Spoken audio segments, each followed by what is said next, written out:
د اتوار بازار ولې دومره مشهور ده؟ نو د میلاد څه ټایم لاګي؟ اتوار میلاد دومره فیمس ده، موږ خپل هم دلته راوستو د میلې. هر اتوار لګیږي دا زما خپل لاندې دا دکان مې دی، دا دکان ده. څومره ټایم دکان کوي؟ میرا تقریبا ډېر وړوکی یم، یو 22-23 سال ته راورسېد.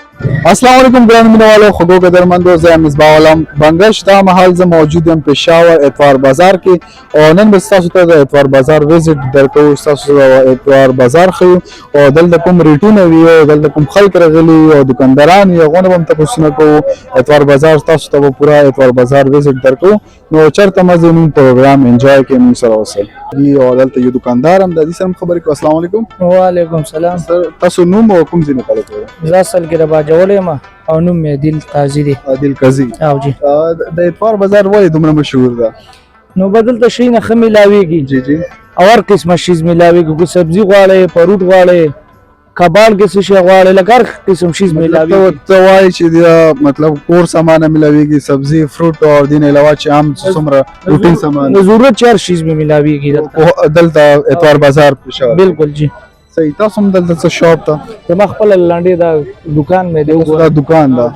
څومره ټایم دکان کوي؟ میرا تقریبا ډېر وړوکی یم، یو 22-23 سال ته راورسېدو. اوس پورې څنګه څه ایکسپیرینس وشو؟ دومره ټایم دې پکې تېر کړ دکان کې او اوس پورې روان یې څه؟ والله ډېر څه مې زده کړه، هر رنګه خلک راله راځي، ښه هم راځي، بد هم راځي، بس وخت دې تېرېږي. څنګه کوم کوم قسم خلک راځي؟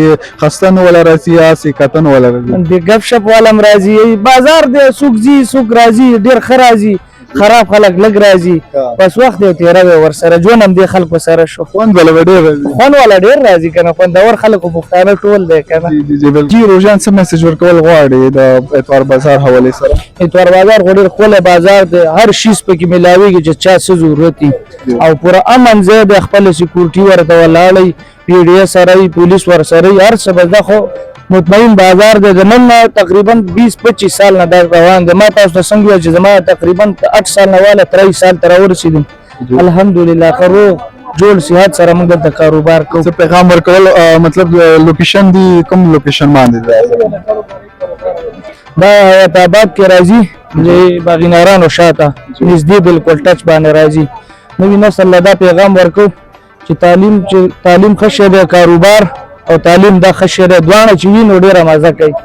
اصل کې کاروبار ډېره، تعلیم هم ښه شی دی، ځکه کاروبار سړی ټور هم ویلی شي، چکر هم کولی شي، یار دوست هم ساتلی شي. کاروبار نه ښه شي بالکل په دنیا په لحاظ یو هم نشته. صحیح ده، ډېره مننه. شکریه. جی ګرانو مینوالو، خوږو قدرمندو، تاسو ګورئ د اتوار بازار کې موجود یو د یو اونر هم درسره دین هم تپوسونه کوو. السلام علیکم. وعلیکم السلام. تاسو نوم؟ اجمل. کوم ځای نه تعلق لرئ؟ اچینی میرا. دا شاپ تاسو لګولې؟ سټال تاسو لګولې؟ کوم ځای نه راوړی دا مال؟ دا په دې لاهور او پنجاب د سیټ نه راوړی. لاهور نه دلته پېښور. دا میلاد څه ټایم لاګي؟ اتوار میلاد دومره فیمس ده، موږ خپل هم دلته راوستو د میلې. هر اتوار لګیږي دا سنډه په ورځ. کوم کوم سیز پکې میلاویږي؟ هر چیز میلاویږي، کاسمیټکس میلاویږي، ګارمنټس میلاویږي، برتن مرتن سب میلاویږي دلته. ریټ صحیح حساب دی؟ ریټونه خو فی الحال موږ خو زوړ ریټ چلو او مخکې لږ پټرول د وجې نه هر څه ګران شوي که نه، چې یو څیز موږ دلته خرڅ کړو په 800، هغه موږ هغه ځای نه 850-900 کوم ته واپس میلاویږي. نو لږ د پټرول سره مهنګايي راغلې. دا کوم سیز کوم سامان لګول؟ ما دا مکمل سټایل دی دا. اچھا دا ټول سټایل زموږ دی. کوم کوم سامان در سره؟ ما خو بالټیان دي را سره او باتروم برشونه دي را سره، لوټې موټې شوې، ناستي کټکي شو او سټیل جام.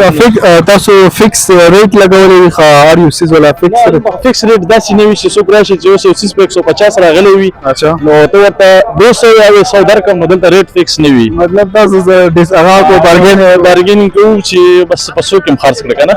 لکه داسې چې موږ چې فکس ریټ شي نو موږ هم نه پوهېږو، بس ګاهک به راځي ریټ به لګېدلی. خو تاسو سیل مې لوکو بس په الحال لږ موسم هغه موسم د وجې ډېر خلک نه راوځي چې موسم هغه شي برابر شي نو راولګي. خل موسم ته ګوري چې داسې باران بل د رمضان کې چې ولته هغه شی که نه باران شوی نو ځین خلک چې راغلل وانده شو هغه شو، نو دې د وجې نه باران د وجې خلک وایي چې باران ونه شي نو خلک داسې خاص نه راځي.